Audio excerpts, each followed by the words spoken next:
بسم الله والحمد لله والصلاة والسلام على رسول الله وعلى آله وصحبه ومن والاه. Assalamu alaikum wa rahmatullahi wa barakatuh. Donc toujours dans nos réponses aux controverses autour du prophète sallallahu alayhi wa sallam, donc nous avons dit que dans l'imaginaire occidental, il y a une image erronée, faussée du prophète sallallahu alayhi wa sallam qui consiste à dire que le prophète sallallahu alayhi wa sallam, donc finalement c'est un homme qui est apparu en Arabie qui prétend à tort, faussement être prophète. On a répondu à cette controverse. Un homme à femme, sous prétexte qu'il a plusieurs épouses, nous avons répondu à cette controverse. La troisième, c'est que c'est un homme sanguinaire, sous prétexte qu'il a mené plusieurs batailles. Voilà. Alors, c'est quand même un petit peu marrant que cette accusation-là vient de l'Occident. Avec toute l'histoire, comme on dit, Ramat Nabida et Thumman Sallat. Donc elle m'accuse de son mal et ensuite elle me laisse. C'est non. Donc, mais prenons donc cette controverse et essayons donc d'y répondre. Alors, comme j'ai dit la fois précédente, dans l'intervention précédente, c'est que le problème chez les Occidentaux, dans l'histoire, dans l'étude de l'histoire, c'est qu'il n'y a pas de méthodologie claire, il n'y a pas une rigueur scientifique. Les musulmans, lorsqu'ils ont étudié l'histoire, mais parce que ça fait partie de la religion, de n'accepter une information qu'après certitude.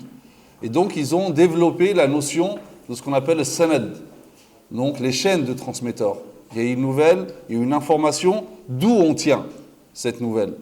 Et donc, il faut remonter à la source d'une manière authentique. Et ensuite, si elle est, ou bien en fonction donc, de la multiplicité des voies qui remontent jusqu'à la source, là, on va juger est-ce que c'est une information catégorique, conjecturale, etc. Et c'est pour cela que les savants musulmans ont établi de sorte de dictionnaire qui ne définit pas les mots, mais qui présente tous les narrateurs, tous ceux qui ont relaté, transmis un hadith ou une information dans l'histoire.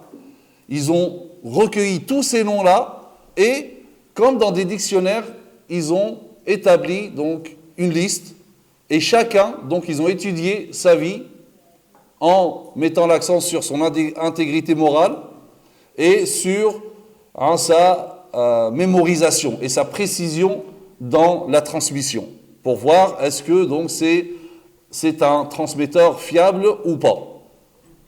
Donc, les savants musulmans dans ce domaine-là, ils ont été très loin dans la précision des faits historiques.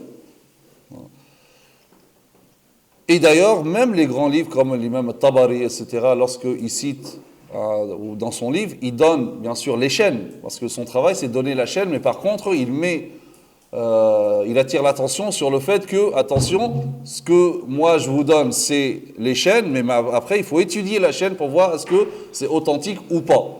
Donc parce que certains disent non mais voilà c'était écrit dans Tabari, etc., ça suffit pas. Il faut voir la chaîne. Lui, il a relaté, donc tout ce qui est parvenu à lui selon les chaînes, mais ça ne veut pas dire que tout ce qu'il y a dedans, c'est authentique.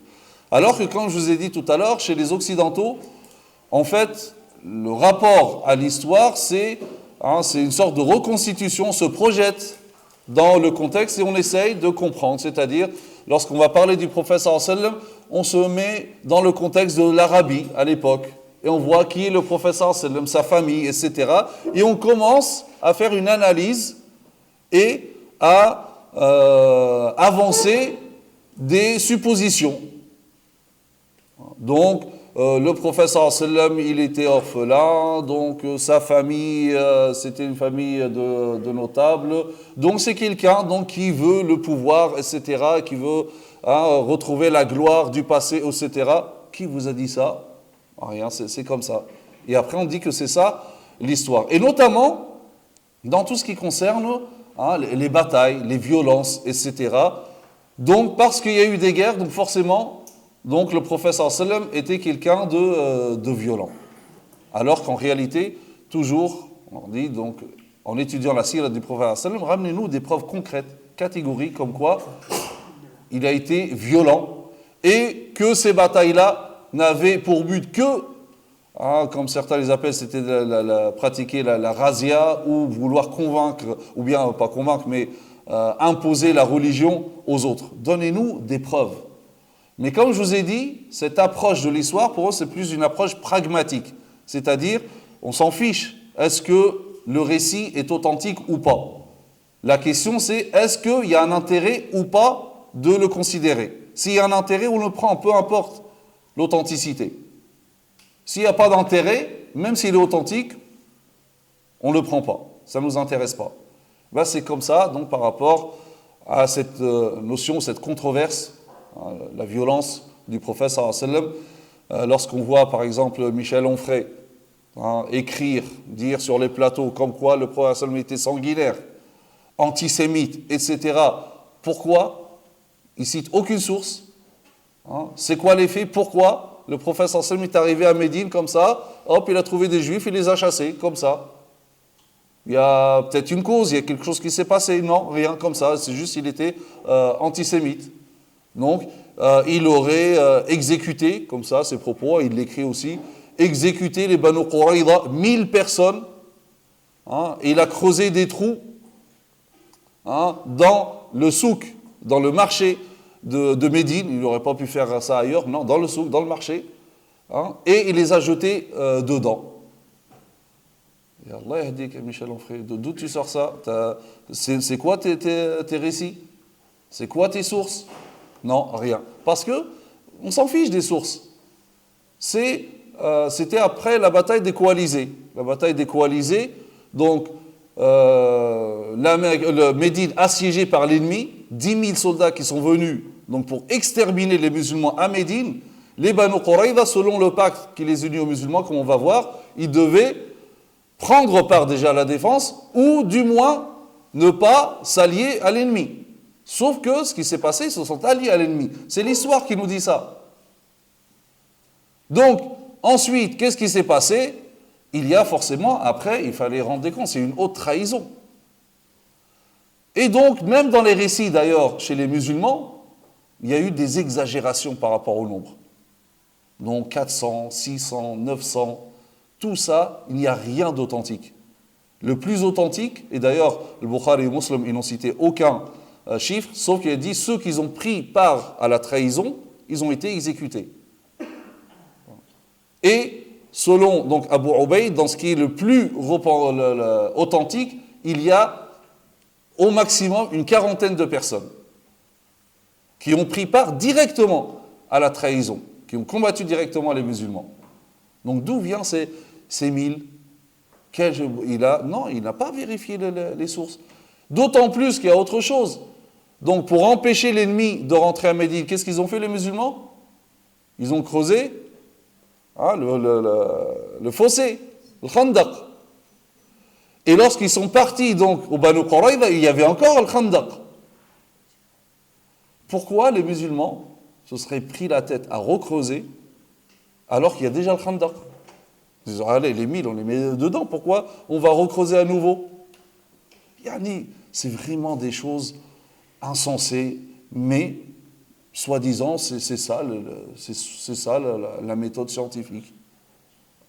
Je lisais pas longtemps, il y a Wahad qui avait écrit une lettre ouverte à Dalil Abou Bakr, qui lui dit, voilà, les musulmans, donc on est violent, l'islam est violent, le Coran est violent, ce que dit Michel Onfray, etc. Et finalement, lui, soi-disant, il aurait fait une classification des versets du Coran, les Mécois d'un côté, Médinois d'un côté. Tous les versets médinois, on oublie. On prend que les versets mécois. C'est complètement insensé, mais bon. Et il lui cite certaines choses, voilà, ne sais-tu pas ce qu'a fait Mohammed sallallahu alayhi wa sallam d'une femme qui s'appelle Qirfa.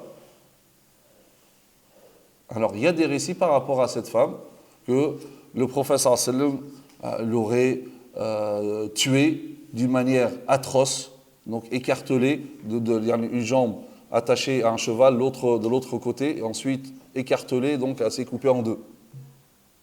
C'est un récit totalement infondé, mawdou', inventé. Il y a eu quelque chose avec cette femme, Qirfa, mais ce qu'on oublie de dire, c'est Qirfa, tellement elle avait la haine, elle était vers le nord de Médine, vers le prophète, les musulmans, elle avait formé une armée de ses enfants et de ses petits-enfants, une quarantaine de soldats, pour attaquer, pour tuer le prophète. Donc, le prophète lui a envoyé Zayd ibn Haritha. Et Zayd ibn Haritha, donc dans la guerre, c'est des combattants, donc elle se fait tuer. Certes, il est interdit de tuer des femmes dans la guerre. Le prophète le précise. Une fois, dans une des batailles, il voit une femme parmi les victimes. Le prophète dit « Celle-ci ne pouvait pas combattre. Donc comment se fait-il qu'elle a fait partie des victimes? Mais là, on n'est pas dans ce cas-là. Là, c'est elle qui a levé une armée. Donc elle a combattu. On n'est pas dans ce cas de figure. Et d'ailleurs, celui qui l'a tué, ce n'est pas le prophète, c'est Zayd ibn Haritha. Et c'était dans un contexte de guerre. Mais on a rajouté cette mort atroce, alors que le prophète interdit de torturer, comment ça s'appelle, le tamthil, de mutiler les corps. Le prophète l'interdit. Donc Zayd ibn Haritha n'aurait jamais fait une chose pareille. C'est pas possible. C'est un récit complètement infondé. Et encore plus, comme quoi le prophète s'est réjoui de cela, des choses, mais vraiment, c'est en rigoler en réalité. Le récit dit quoi? C'est Zayd ibn Haritha, lorsqu'il est revenu, le prophète Zayd ibn Haritha, le prophète l'aimait énormément. Donc lorsqu'il est revenu de cette expédition, tellement il était content de revoir Zayd, sain et sauf, et que pour avoir des nouvelles aussi de cette expédition, il est sorti précisément donc pour aller ouvrir la porte, et le récit dit que donc il s'habillait en allant vers la porte. Vous savez ce que disent les orientalistes? Il a ouvert la porte en étant hachak tout nu à Zayd. Et après, tu as des commentaires. Est-ce que c'est ça la pudeur? Est-ce que c'est ça la grandeur? C'est quoi cet homme? Etc. Le récit n'a rien, mais c'est que des on dit que, et pourtant on prend ça comme des spécialistes de l'histoire, etc. C'est ce que font les orientalistes. D'accord? C'est on invente, on prend ce qui nous arrange dans l'histoire, sans vérifier l'authenticité des choses.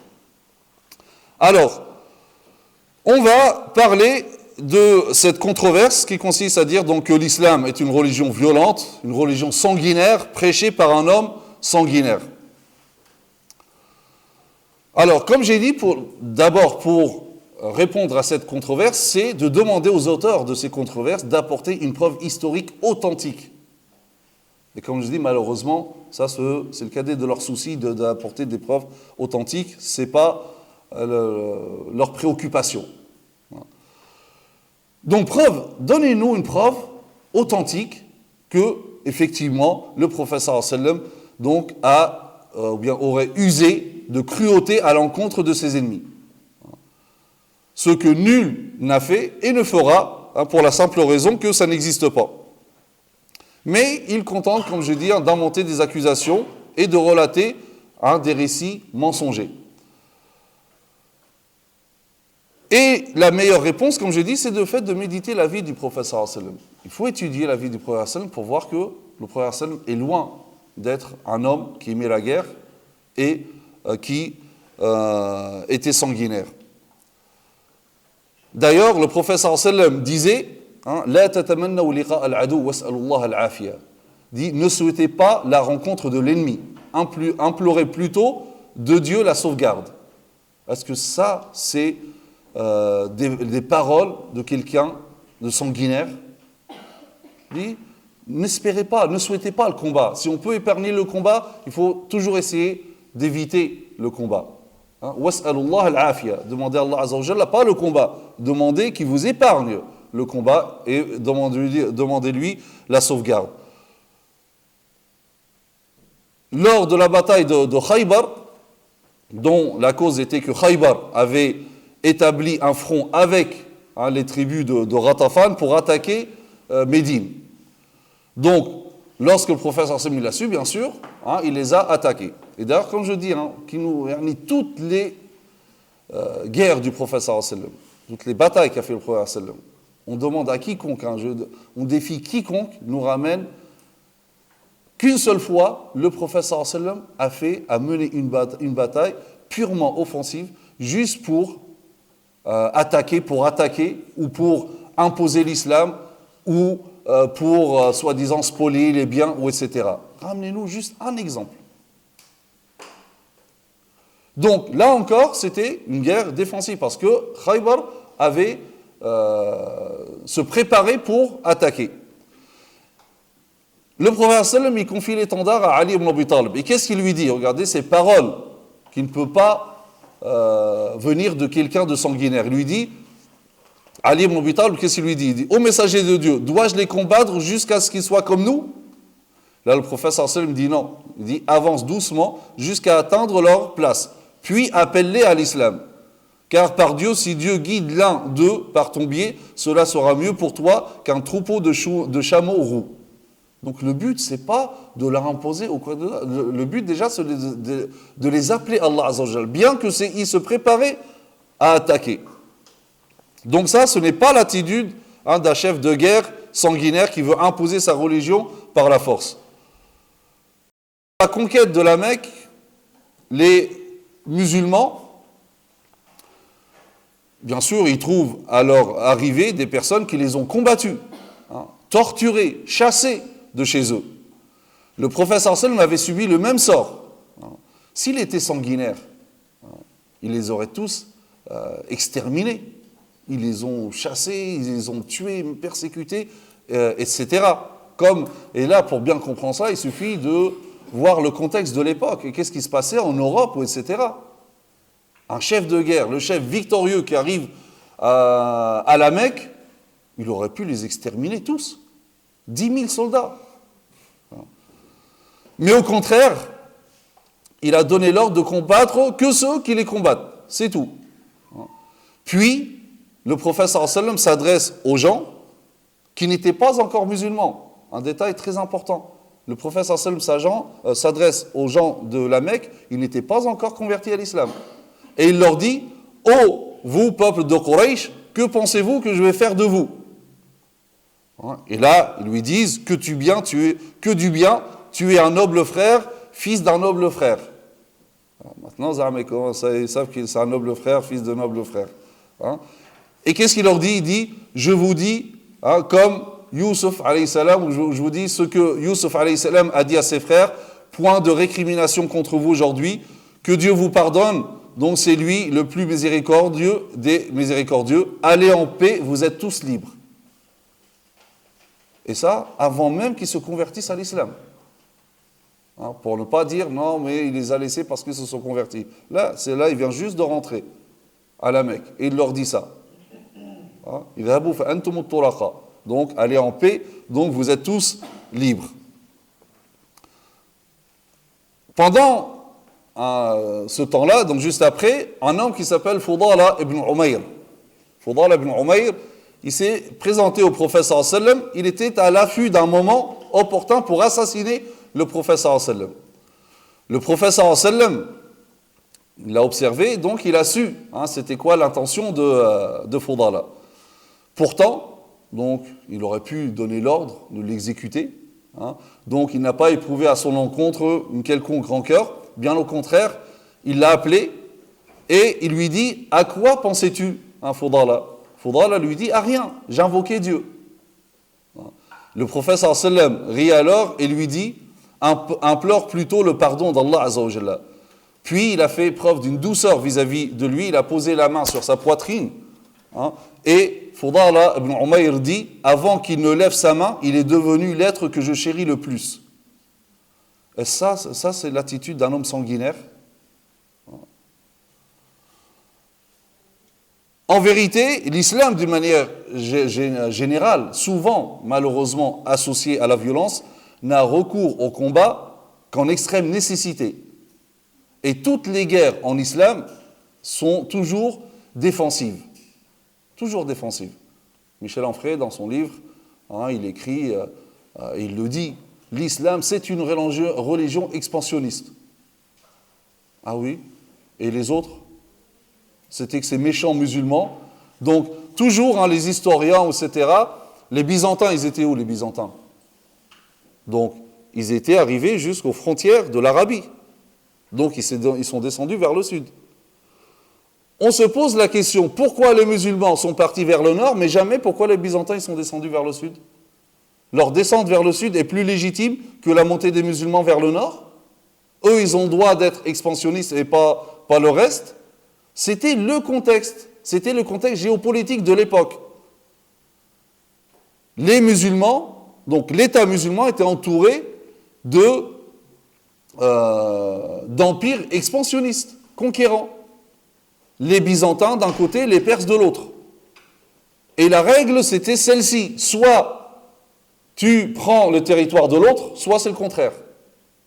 Mais c'était la règle de l'époque. Et ça, ce n'est pas les musulmans qui l'ont imposé. Ça existait déjà. Donc les musulmans se sont accoutumés à cette règle. Par contre, l'erreur, comme font certains aujourd'hui, c'est de prendre l'avis de certains savants qui se sont exprimés dans un contexte géopolitique bien précis et de l'appliquer aujourd'hui. On voit des gens, ce qu'on appelle maintenant les djihadistes, bien que j'aime pas ce mot-là, parce que le djihad, c'est une notion noble, ça n'a rien à voir avec ça. Le terroriste, c'est terroriste, c'est pas djihadiste. Laissez le djihad de côté. Et on va utiliser des paroles de savants, sans texte. Voilà, un tel, il a dit, donc il faut maintenir le djihad d'une manière permanente parce que c'est fard kifaya, c'est une obligation collective et elle se réalise au moins, au minimum, par le fait d'attaquer l'ennemi chez lui, une fois par an. Ça, on parle d'un contexte géopolitique de l'époque. On est donc, comme j'ai dit, c'est des empires expansionnistes. Si c'est pas toi de temps en temps qui va vers eux pour dire attention, je veille sur mon territoire, je suis là, donc c'est eux qui vont venir vers toi, comme commençait à faire l'empereur byzantin lorsqu'il y a eu le conflit entre Ali et Muawiyah. Il commençait à bouger il s'est dit ça, ils sont en conflit, je vais profiter. Muawiyah, qui lui il était vers Hacham, donc vers l'extrémité, donc il était pas loin des Byzantins, et là Muawiyah lui dit, si jamais tu bouges, je prête allégeance à mon cousin, et tous les deux on vient te donner une correction. Mais c'était l'époque. De nos jours, la situation géopolitique a changé. On ne peut plus appliquer ces avis-là. Ça n'a rien à voir. Malheureusement, il y a des personnes, elles vivent dans le passé. Et elles vivent dans les livres. Et ça, c'est très dangereux. Donc, l'islam favorise la paix et non pas la guerre. Et d'ailleurs, Allah Azza wa Jalla dans le Coran rappelle aux musulmans ses bienfaits en leur épargnant le combat. Il dit c'est lui dans la vallée de la Mecque qui a écarté leurs mains de vous, de même qu'il a écarté vos mains d'eux. Donc là c'était pendant le pacte de l'Hudaybiyah. Allah Azza wa Jalla, il rappelle ce bienfait de ne pas avoir combattu. Donc comment dire que l'islam c'est une religion sanguinaire? Donc il fait du non-combat un bienfait. Dans l'épisode du pacte de l'Hudaybiyah, Dieu a révélé en vérité, nous t'avons donné une victoire éclatante. Inna fatahna laka fathan mubina. Donc Allah Azza wa Jalla a fait de ce pacte, et tout le monde sait que c'est un pacte pacifique, il n'y a pas eu de guerre. Pourtant, il le considère comme une victoire. Si bien que Omar ibn al-Khattab, parce que pour lui, une victoire, c'était suite à un combat. Et donc, il dit au prophète sallallahu alayhi wa sallam, Afathunhu, c'est une victoire. Et le prophète sallallahu alayhi wa sallam lui dit, oui, c'est une victoire. Même lors de la bataille des coalisés, lorsque, on vient d'en parler tout à l'heure, lorsque les coalisés sont venus pour exterminer les musulmans, cette bataille finalement elle est finie sans réel combat. Et Allah Azza wa Jalla a rappelé aux musulmans ce bienfait en disant dans le Coran وَكَفَى اللَّهُ الْمُؤْمِنِينَ الْقِتَالَ et Dieu a épargné aux croyants le combat. Donc regardez, le Coran fait toujours rappeler aux musulmans que le fait de ne pas combattre, c'est un bienfait. Donc l'islam n'appelle pas au combat. C'est vraiment le dernier recours et c'est la preuve que l'islam préfère la paix au combat. Donc comment on peut dire que l'islam ou le prophète sallam est sanguinaire et comment qualifier les musulmans de sanguinaires. Et d'ailleurs, même le terme djihad qui aujourd'hui est mal compris, le djihad c'est pas forcément le combat, ça c'est l'une des définitions de le djihad, c'est le fait de fournir un effort. Faire un effort, et notamment contre son ego, contre soi-même. L'une des formes, c'est le combat. L'une des formes. Mais le problème, comme dit le cheikh Mohamed Mokhtar al-Shinqiti, donc, qui dit que le djihad en islam, ce n'est pas une position dogmatique. C'est une position éthique. Il dit ce n'est pas une position dogmatique contre l'incroyant. Mais c'est une position éthique contre l'injustice. On va revenir à cette parole après. Alors, la question légitime, donc forcément, il y a eu des guerres. Donc, quels sont les mobiles qui permettent le recours au combat en islam? Alors, ce n'est pas un scoop si nous disons que l'islam n'a pas inventé la guerre. La guerre, c'est un phénomène social répandu entre les êtres humains à travers le temps. Comme l'affirment les historiens, notamment Ibn Khaldoun, qui disait la guerre est une chose naturelle aux hommes. Aucune nation ni génération n'y échappe. Mais il est important de préciser le principal mobile du combat en islam, qui est le fait de repousser les agressions. C'est ça, le motif de combat, le principal motif de combat en islam, c'est le fait de repousser l'agression, et non pas l'incroyance. C'est pour ça que je vous ai dit qu'on me ramène une preuve comme quoi le prophète sallam a fait la guerre contre des ennemis juste parce qu'ils sont incroyants, et donc bien sûr pour leur imposer la religion. En islam, l'individu ne peut être combattu pour son incroyance. Ça n'existe pas en islam. Il est combattu pour son agression. Pour preuve, les civils ne peuvent pas être combattus car le prophète sallam a interdit de s'en prendre aux femmes, aux personnes âgées, aux enfants. Si c'était l'incroyance, tout cela c'est des kuffars, des incroyants. Mais non. Donc on ne combat en islam que ceux qui combattent, pas les civils qui ne combattent pas. Et d'ailleurs, le prophète sallam disait, ne tuez ni vieillard, ni enfant, ni femme, ne spoliez pas et ne mutilez pas. Ça, je vous ai dit dans la conférence précédente que Zayd ibn Harith n'a pas pu faire ce qu'on l'accuse d'avoir fait, car il connaissait les recommandations du prophète sallam. Lorsque le prophète sallam vit après l'une des batailles une femme parmi les victimes, il dit en signe de réprobation, lam takun hadhihi li tuqatil, cette femme ne pouvait pas combattre. Comment se fait-il qu'elle est parmi les victimes? Et d'ailleurs, ça, c'est la position de tous les savants musulmans. Ça, c'est la règle. Même Ibn Taymiyyah, à qui on lui attribue un certain propos mal compris, etc., il dit « La permission du combat pour les musulmans est basée sur la permission du combat chez les autres. » C'est un état. Chez les autres, c'est la règle. C'est qu'il y a le combat, il y a la guerre chez eux. Donc, ça serait vraiment pas réaliste que le prophète sallam fonde un État dans lequel il n'y a pas de guerre, alors qu'il est entouré d'empires expansionnistes. C'est pas réaliste. Donc, mais il y a guerre parce qu'il y a la guerre chez les autres, donc c'est pour se défendre.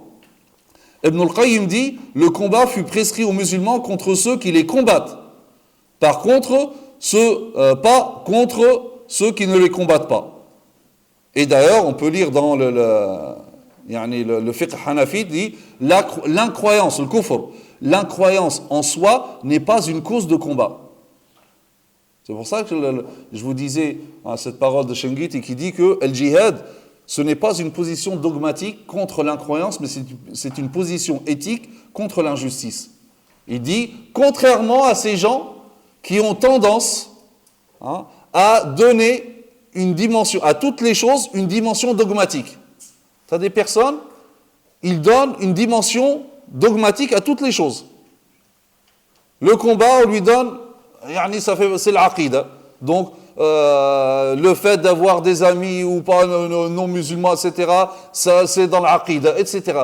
Ils ont cette manie de donner à toutes les choses une dimension dogmatique. Et ça, c'est un gros problème.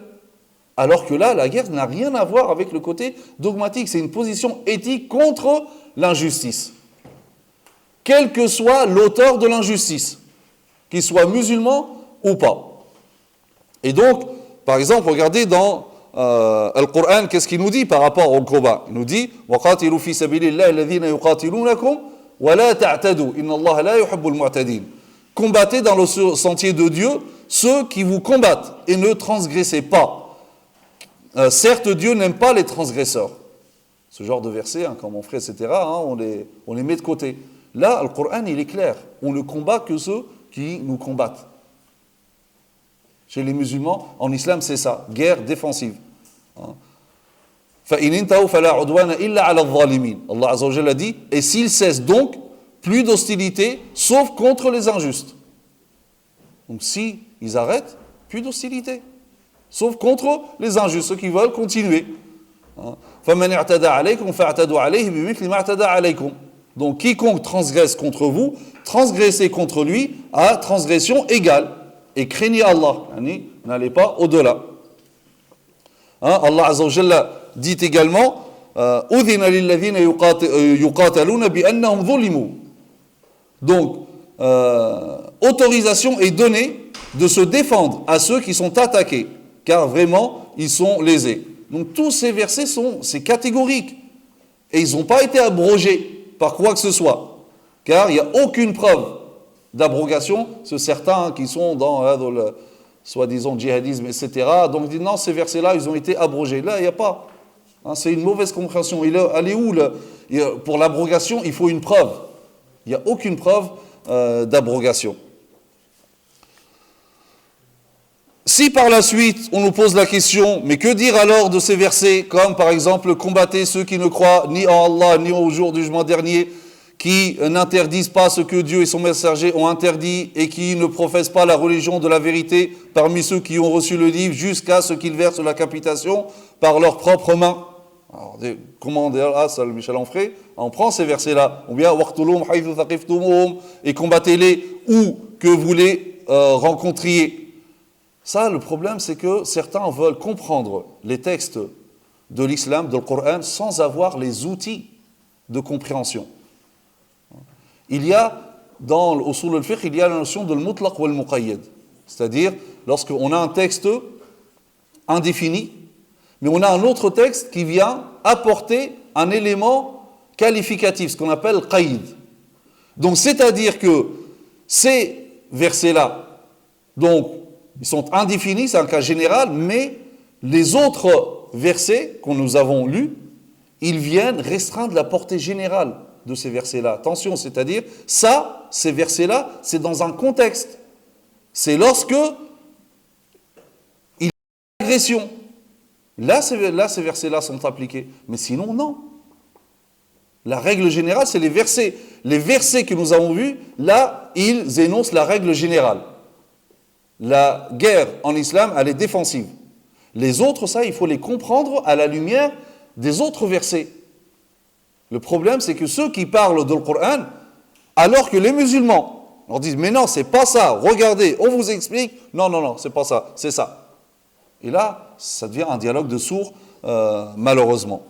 Donc, comme j'ai dit, la réponse est que ces versets sont de l'ordre de l'indéfini, al-mutlaq, et doivent par conséquent être compris à la lumière des autres versets qui limitent expressément le combat au sol mobile de la défense. Donc, on ne peut pas isoler ce genre de versets de l'ensemble des versets qui limitent la guerre à la guerre défensive. Il y a aussi une autre cause qui est la défense de l'opprimé, au niveau individuel et collectif. Ça peut être aussi une motivation de combat. Allah Azza wa Jalla nous dit « Et qu'avez-vous à ne pas combattre dans le sentier de Dieu et pour la cause des faibles. Et pour la cause des faibles, hommes, femmes et enfants qui disent « Seigneur, fais-nous sortir de cette cité dont les gens sont injustes. » Donc, ça, c'est une cause aussi d'aider l'opprimé. Et d'ailleurs, les musulmans l'ont bien saisi du temps de Abu Bakr. Au temps de Abu Bakr, des tribus qui ne voulaient plus payer zakat, donc l'aumône, alors que ça, c'est le droit des pauvres. Abu Bakr a décidé de les combattre pour défendre le droit des pauvres. La première fois dans l'histoire, des hommes donnent leur vie pour protéger les droits des plus faibles. La première fois dans l'histoire, Abu Bakr, ça c'est des choses malheureusement dont on ne parle pas assez. On dit oui, Abu Bakr, il a combattu les apostats, etc. Mais attention, regardez ce qu'il a fait, c'est énorme. Il les a juste combattus parce qu'ils ne voulaient pas payer la zakat. C'est le droit des pauvres. Et d'ailleurs, d'une manière générale, comme dit Shamgit et comme ce que je disais tout à l'heure, le djihad, dans le sens de combat, c'est une position éthique contre l'injustice, quel que soit l'auteur de l'injustice. Et d'ailleurs, Allah Azza wa Jalla le dit dans le Coran. Et Cheikh Ahmed Jaballah, Hafidhahullah, il nous disait une fois, dans un colloque, musulmans et non-musulmans, et l'un des non-musulmans, donc, il commence à poser la question, dire donc l'islam, il y a le combat, la violence, etc. Et là, celui qui va défendre l'islam, ce n'est même pas un musulman, c'est un chrétien. Le père Michel Lelon, il lui répond, il lui dit, non, tu n'as rien compris. La guerre, le djihad en islam, c'est une position éthique contre l'injustice. La preuve, et il cite les versets. Dans Surat al-Hujurat, فَقَاتِلُوا الَّتِي تَبْغِي حَتَّى تَفِيَ إِلَى أَمْرِ اللَّهِ. Donc, Allah Azza wa Jalla, dans Surat al-Hujurat, il parle de deux groupes qui s'entretuent. L'un qui a agressé l'autre. Donc, Allah Azza wa Jalla dit de le réconcilier d'abord. Si l'agresseur ne veut pas la réconciliation, combattez l'agresseur. Pourtant, là, il parle de musulmans, de groupes musulmans, de croyants, Allah Azza wa Jalla dit. Donc, c'est pour ça qu'on dit que le djihad, lorsque ça prend la forme de combat, c'est contre l'injustice, même si c'est des musulmans. Et c'est pour ça qu'on trouve dans le fiqh, donc, le fait de combattre ceux qui se rebellent injustement, ceux qui agressent les gens, des groupes armés qui agressent les gens, il faut les combattre. Et c'est du djihad. Donc voilà, en islam, il n'y a pas de combat défensif juste pour attaquer. On dit, oui, mais les conquêtes, ça c'était le contexte de l'époque. C'était soit toi, tu avançais, ou soit c'était les autres empires qui avançaient. C'était le contexte qui imposait ça. Donc, voilà par rapport à cela. Et d'ailleurs, comme j'ai dit au début de ces interventions, ceux qui ont étudié l'islam et la sira du prophète d'une manière objective, ils se sont rendus compte de cela. Et sans rentrer dans les détails, si le prophète est sanguinaire, donc on pense qu'il y a eu des milliers de morts. Il y a eu quoi? Quelques centaines de morts dans toutes les batailles du prophète sallam. Si on compare ça avec les guerres qu'il y a eu en Occident, c'est dérisoire. Comment dire qu'il était sanguinaire? Ruth Cranston disait, Mohammed sallallahu alayhi wa sallam, bien sûr, sallallahu alayhi wa sallam, c'est moi qui le rajoute, Mohammed n'a jamais instigé la guerre. Il a toujours combattu en légitime défense. Ça, c'est un occidental qui le dit, c'est pas un musulman. Il dit, il n'a jamais instigé la guerre. Il a toujours combattu en légitime défense. Il a combattu afin de survivre. Il s'est battu avec les armes selon l'usage de son temps. Certainement, aucune nation chrétienne de 140 millions d'habitants qui élimine aujourd'hui. Donc, c'est une femme, elle écrivait ceci en 1949. Donc, elle dit, aucune nation chrétienne de 140 millions d'habitants qui élimine aujourd'hui 120 000 citoyens sans défense, avec une seule bombe, ne peut censurer un chef qui n'en a tué plus que 5 à 600. C'est ça. Comment ces nations qui ils ont massacré des milliers, des centaines de milliers, ils viennent accuser un chef qui en a, et là encore, là c'est 5 à 600, parce qu'il y a des chiffres erronés par rapport au Banu Quraïda. Sinon, c'est encore moins que ça. Le nombre de personnes tuées par le prophète sallam d'Arabie, en ce 7e siècle ténébreux et sanguinaire, semble tout à fait puéril comparé avec ceux du 20e siècle avancé et éclairé. Pour ne pas mentionner l'hécatombe de l'Inquisition espagnole ou encore les croisades, où des guerriers chrétiens écrivaient fièrement qu'ils pataugeaient jusqu'aux chevilles dans le sang des infidèles musulmans. Regardez la différence entre les deux.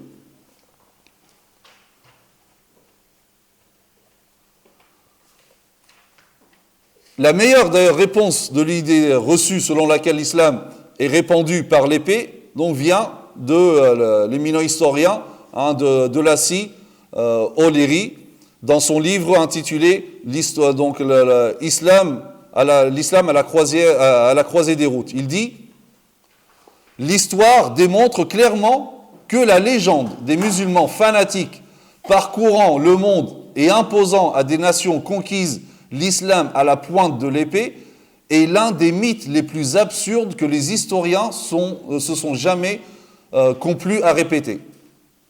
C'est un historien. Donc voilà, on finira par ces propos pour dire que c'est vraiment un mythe. Mais comme de dire que le prophète était sanguinaire et qu'il attaquait, etc. Et d'ailleurs, il y a aussi dans ce que disent les orientalistes. Vous savez, le prophète sallam, lorsqu'il est arrivé à Médine, et lorsqu'il s'est établi à Médine, le contexte était un contexte de guerre, entouré de tribus qui, en Arabie, ils ont l'habitude de faire la guerre pour tout.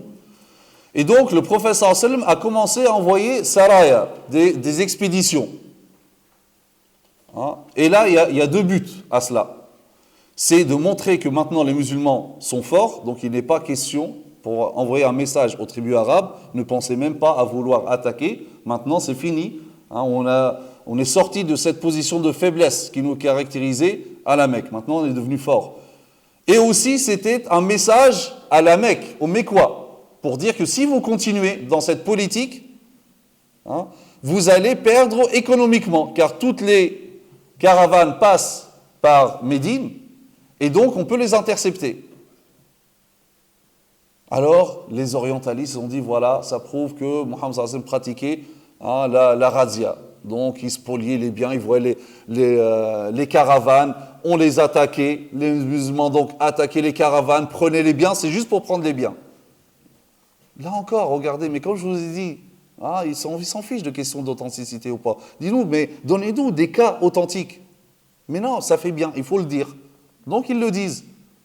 Alors que jamais le prophète sallam et les musulmans n'ont attaqué les autres caravanes. C'était les caravanes des Mécois, parce que c'était l'ennemi. Ils ont spolié les biens des musulmans, c'est des ennemis, et donc c'est une stratégie de guerre. C'est une pression économique. C'était le cas de guerre. Mais dire que toutes ces expéditions-là, ce qu'a fait, ils pratiquaient la razzia, ça c'est complètement faux, c'est vraiment insensé, et c'est une honte de dire cela pour soi-disant des historiens. Donc voilà, par rapport à cette controverse, on va s'arrêter là, Inch'Allah ta'ala. Subhanakallah bihamdik, nashhadu an la ilaha illa ant, nastaghfiruka wa natubu ilayk, wa sallallahu ala sayyidina Muhammad, wa ala alihi wa sahbihi wa sallam taslim, wa assalamu alaykum wa rahmatullahi wa barakatuh.